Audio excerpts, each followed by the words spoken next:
Hi there, my name is Aaron from Holcroft Nissan in Stoke-on-Trent, and today we're going to be doing a full handover. So this is not a review.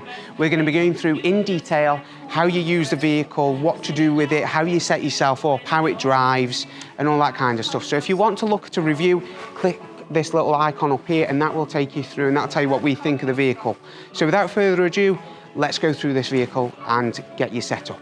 From the outside, we've got full LED daytime running lights and full LED lights. And then with this being the end connector, you do get the new style key. So you get intelligent key. Effectively, we can either unlock or lock the car using the buttons. But if the car is locked, the mirrors will be folded in.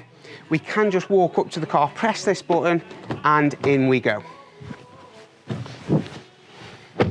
Once we get in, we need to go through all the controls. So front bar under here to move backwards and forwards. Down the side, there's a pump action lever to go up or down, and then there's also a lever at the back for the backrest. Under the centre console, you've got USB and USB-C for charging your phone and a little cable run here, cup holders. And then to turn the car on, as long as your foot is on the brake, you just press the start-stop button just down there. There won't be any sound because it runs via electricity. As long as there's enough charge, that engine isn't going to fire up. Down here, you've got your drive mode, so you've got Sport, Standard and Eco, and then this is your gear shift. So down for D, you can go into braked mode to give you a little bit more regeneration. I quite like D mode personally, and then reverse is up to the top, and that brings on your cameras, and you will hear there's a noise that's shown up, and that is basically to warn anybody that you're reversing because there's no engine noise. Press P to go back into park. Now on the right hand side of the gear shift action, there's an E pedal and an EV button. So if you want to be driving in EV mode, which will give you the most out of your your battery as such, I would be in EV and have E pedal on. So E pedal, effectively, the car will brake when you take your foot off the accelerator. So you can drive with one foot. It won't bring you to a complete stop, but it will brake for you and use as much regenerative energy as it can to pump back into the battery. In terms of air conditioning systems, you've got this here. So this is dual climate control. So one side can be hot and one side can be cold. You can sync that together so it just goes back to the driver's side and change the temperature here. And as you can see, both are changing. Your fan speed is just in the middle, and you can then choose your direction of airflow down here. Now, because this has got the wireless charging pad, it is a nice feature. You can just lie your phone down here, and you'll notice as long as it's in between those two bars, that amber light will just come on and your phone will be charging. We're going to set up a car here, and we're going to use this huge screen to get us set up. So say, for example, we want to set up a phone. What we can do, it's currently connected to the person that's driving this. So if we want to connect it to ourselves, we can click on Connections, and we click on Add a Device. So if you want to, you can click that on, but we do want to click OK. And now what we need to do on our phone, depending on what phone you've got, go into your Bluetooth settings. And then at the bottom, you can see I'm connected to a million things. You'll see it says My Car. Just click on My Car. And then what you'll see in a second is it'll pop up on here with a pin. Click on Pair. And then it is quite important then to make sure that you press Allow. So you want to allow the car to access your call history and your messages. So that means that you'll get the notifications, okay? So now we're set up with the phone. We'll just lie that on there and we'll get some charge in. So this screen, we've got a few different options. What we can do is you've got your notifications up here at the top, then just underneath you've got your home icon. Now you can set this up with different widgets. You can set it up with Amazon Alexa, Nissan Connect services, change your connections. Now what we want to do as well is set up a profile. So we can set yourself up, choose your name, Ron, as we are, and press OK, and then we can choose our intelligent key number. So this will set the car up to how we want it when I use key number 2. So as long as I've got that key, as you can see, it'll choose all my radio preferences. So say, for example, you're in a partnership and you both drive the vehicle, you can set it up to yourselves. So what I would do now is go into your radio. We've got across the top, you've got AM, FM and DAB. So we can choose our channels. Now, if we want to choose a DAB channel, we can refresh that. Now, because we're inside a showroom, we never get decent service. So let's say, for example, we choose BBC Radio 2. We can choose BBC Radio 2 as our primary source. So just down here, We can press and hold on 1, and that will program that radio station as our #1 favourite channel. So as you can see there, that's just programmed in. So as we move down, we've got satellite navigation. Now, I personally like mine as a 3D map, so we press this button here and that will give us the 3D version. To choose another destination, we can click on here, and then we can click on search points of interest or address. Then in here we can type in a postcode, so CST1 6AL. And then you can program that to come in here, and you can come in and book your service or even upgrade you to the next Nissan Qashqai. So we can choose fastest eco or shortest, and to start we just hit start. So let's go back. Now if we want to use our Bluetooth audio, we click on here and we can click this option here. I'm a podcast fan myself, so I tend to have Bluetooth audio on all the time. Just do a little plug for Simon there. And then if we want to use a phone, we've got quick dial, so we can add contacts, we can copy from call history, we can enter a number. So if you want somebody that you contact frequently, you can add them in, or you can go to your recents or your phone book, or even dial a number. Okay, then you can even click and view your most recent messages if you want to.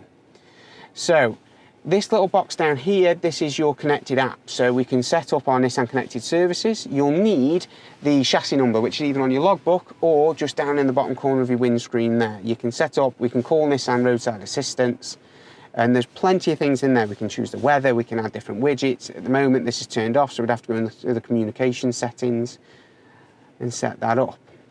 So to get back to home, let's go here, and then we've got Nissan Connect services. We can change the connections, we can add different widgets. So we've got time, we can add audio, we can add phone, map widgets, TomTom weather widgets, plenty of different options in there too.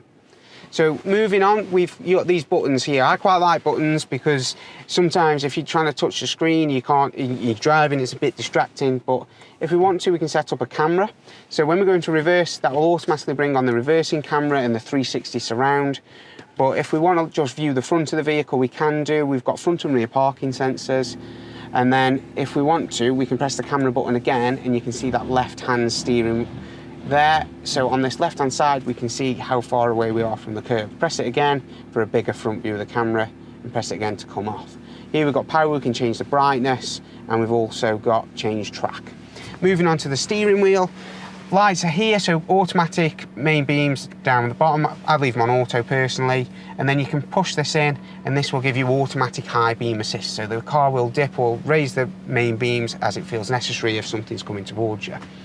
On the left hand side, we've got the e-power icon. So this tells you how much range is in your battery. Now don't worry if the car will always charge that. You've not got to go plug it in at home at all. On the right hand side, it's just like a normal car. You just fuel it with petrol, and this will give you how much range is in there, and it will just keep charging that battery for you, so you've constantly got an electric drive. On the steering wheel, we've got volume controls on the left hand side, and then we can change here. So if you're on map and you program a destination on your sat nav, the map will show in this display. Otherwise, you've got your home icon, so you can choose how you want this set up. To be fair, for me, I quite like the compass, so you can see where I'm going. But you can always choose like your radio, and then on the right hand side, this is quite interesting. You've got radar cruise, so you push down this button here, press down set, and that will set the speed out just in the right hand side. You'll see it clicking here. Now you can set the distance between you and the car in front using this button, and you've also got a digital speedo and traffic sign recognition. So that's going to tell you what the speed limit is in case you forget. Just underneath, you've got your phone control, so you can speak to the car or you can answer and end your calls. And then down on the right hand side, you've got your lane departure warning. This car comes as standard with intelligent blind spot monitoring, so there is little orange emblems in your wing mirrors to tell you if somebody's in your blind spot. All your mirror controls are on the right hand side on the driver's side, so you can change the direction of where the mirrors are pointing, and just underneath you've got all your window controls too. Now up here you can turn the lights off inside the vehicle, you can set it to just being on the doors, and then you've also got an SOS button if you need it to call the emergency services, and then here you've got a one touch button for close your shade for your glass roof. Now, it is important in winter, always keep that open. There's a lot of people that close it in the winter. It's the wrong thing to do.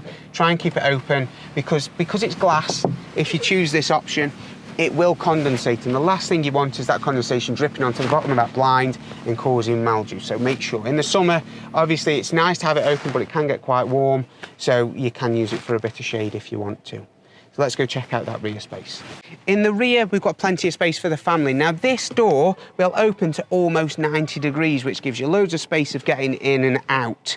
So as we step in, we've got ISOFIX for children, and we've also got USB and USB-C and ventilation too. So it's quite a nice touch. Obviously, the armrest comes down. We've got a 60-40 split on the seats, and we've also got a couple of cup holders. Nice little bits of storage in the door pockets and in the rear of the driver's and passenger seats too. In terms of accessing the boot, there's a little button, so directly under the Nissan badge, as long as the key is with you, you can just press that button and that will come up. If you look just under here, there's a little button just to the right-hand side of the square, and that locks the car. So if you want to lock the vehicle, you can just press that button here. Now, we can't lock the car because it's switched on. You can't lock the key in, so those buttons, if you can hear that little alarm noise, that means that there's something that's stopping you from locking the vehicle. So, quite common. If you've both got your keys on you, you've left the house, and you know, my wife always leaves something in the car, can be a keys. The car will not allow you to lock the vehicle if there's spare keys in the car, so just be mindful of that. Now, if you've chosen to purchase your Nissan Qashqai through us, thank you so much for your business. It does mean a lot to us. And if you are interested, you've seen this and it has made you decide that you want to come down and have a look, please get in contact with one of our award-winning team. We've all been nominated for awards for our customer service, and I'm sure one of the team will be absolutely delighted to give you a hand and introduce you into a new world of motoring. And we've got branches at all 3 sites. We've got Hanley, Crewe and Northwich. We all sell these cars from there, so please get in touch, and I'm sure one of us will be absolutely delighted to handle your inquiry.